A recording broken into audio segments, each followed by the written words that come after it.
found in room B210 can be contacted at 626-585-7484 and are open 24 hours a day. Students are encouraged to call if they need to be escorted from their classrooms to their vehicles. Hello, friends. This is Andy Louie from the Play-by-Play, Lancer Radio's only sports show, and I would love for you to join Zach Ocaldi, Alex Ortega, and myself every Tuesday and Thursday at noon for a fantastic hour of sports talk. We not only cover all of PCC's own student athletes, but also the NCAA, MLB, NBA, and so much more. So join us Tuesday and Thursday at noon, right here on Lancer Radio, Pasadena Campus Sounds, streaming live at lancerradio.org.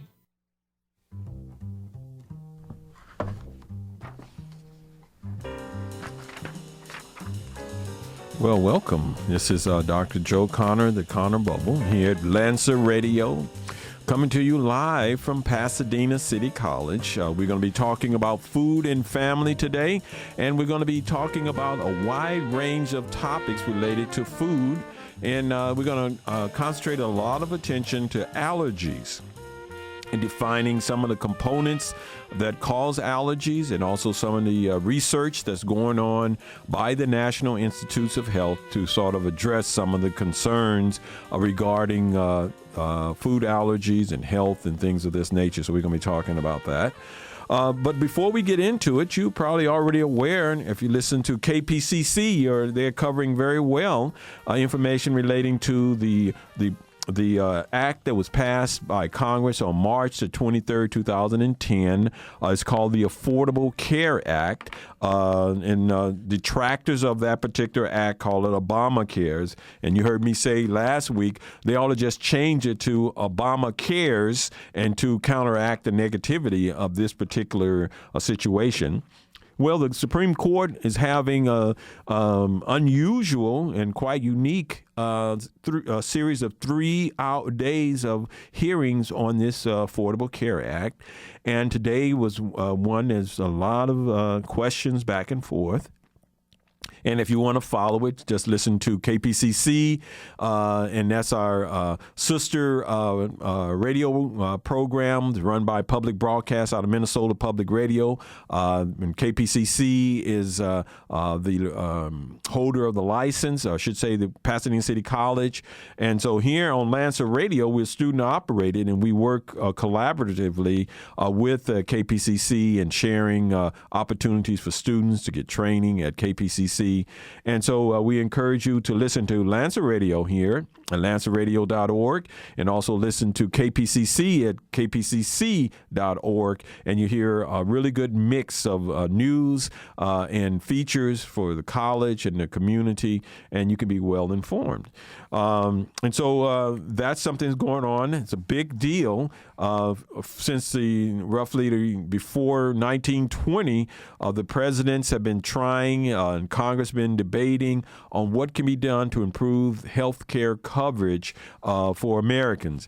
And this Affordable Care Act was a big effort by Congress and the president to try to figure out a way to cover more than 40 million Americans who have no health insurance, and try to figure out how to cover them and how to meet some of the financial challenges and ever escalating cost of health care.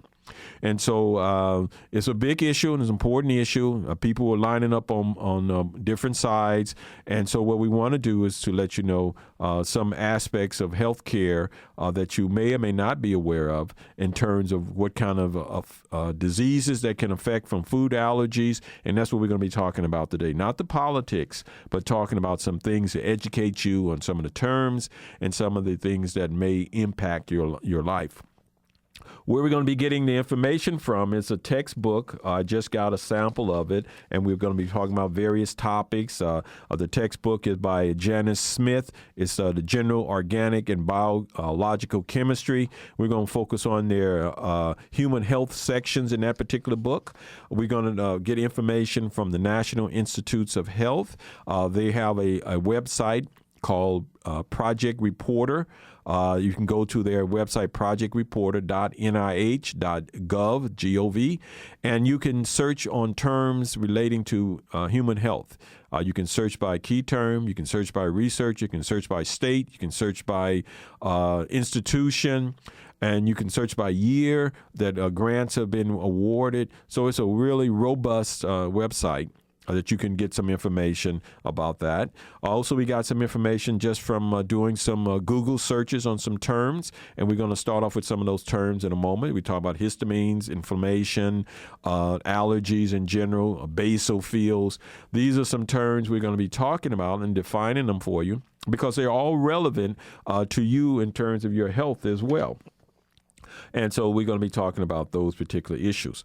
What we want to start off with is a review of what we did last week, talking about an important aspect of food. We're talking about the Moringa plant. It's, in 2008, a contest was proposed by the National Institutes of Health for Earth Day, and talking about a miracle plant. And that miracle plant was Moringa.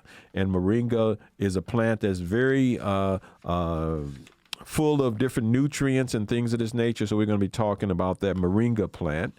And so seeking information on that. Also, we want to talk to you about some other aspects. We talked about a food from green lip mussels from New Zealand, and we talked about that last week. So let's get back to the Moringa plant in terms of some of the things that it can do. The National Institutes of Health, which is part of the U.S. Department of Health and Human Services, which is a primary federal agency for conducting and supporting medical research, has started paying attention to the Moringa oleifera, is the full scientific name, Moringa oleifera.